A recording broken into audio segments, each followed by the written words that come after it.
গারনাটা পঞ্চম পর্যায়ের প্রাথমিক বিদ্যালয়ের 6-18 নম্বর বুথের ভোট কেন্দ্রে ভোট দিলেন তৃণমূল প্রার্থী সঙ্গীতা রায় এবং সাংসদ জগদীশ চন্দ্র বর্মা বসুনিয়া।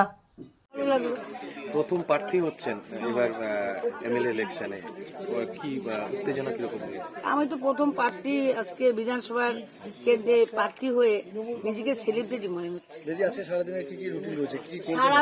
সারাদিন রাত 10টা অবধি আমি বুথে যতক্ষণ ভোট না হয়, যতক্ষণ মেশিন ইভিএম মেশিন ঠিকঠাক করে না যায়, ততক্ষণ আমি বুথে অভিযোগ আসছে যে পোলিং এজেন্টদের বিরোধী পোলিং এজেন্টদের বসতে দেওয়া হয়। আরে ওদের তো, ওরা তিনও পার্টি তো সবসময় অভিযোগ করছে।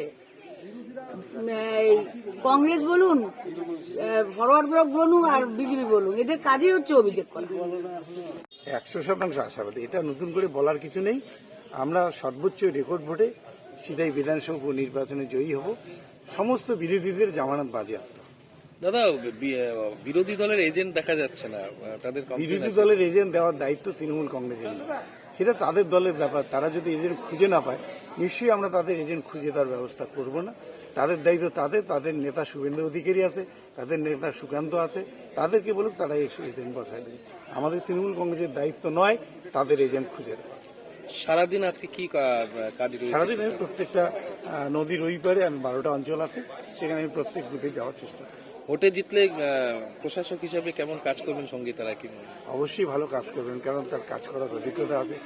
উনি 5 বছর প্রধান ছিলেন এবং 2 বছর 2টা টার্মে পঞ্চায়েত সমিতির সভাপতি, এবং কাজ করার যে অভিজ্ঞতা, উনি জেলা থেকে শুরু করে সমস্ত স্তরের আধিকারিকদের সঙ্গে একটা সুসম্পর্ক আছে। অতএব কাজ উনি ভালোভাবে করতে পারেন।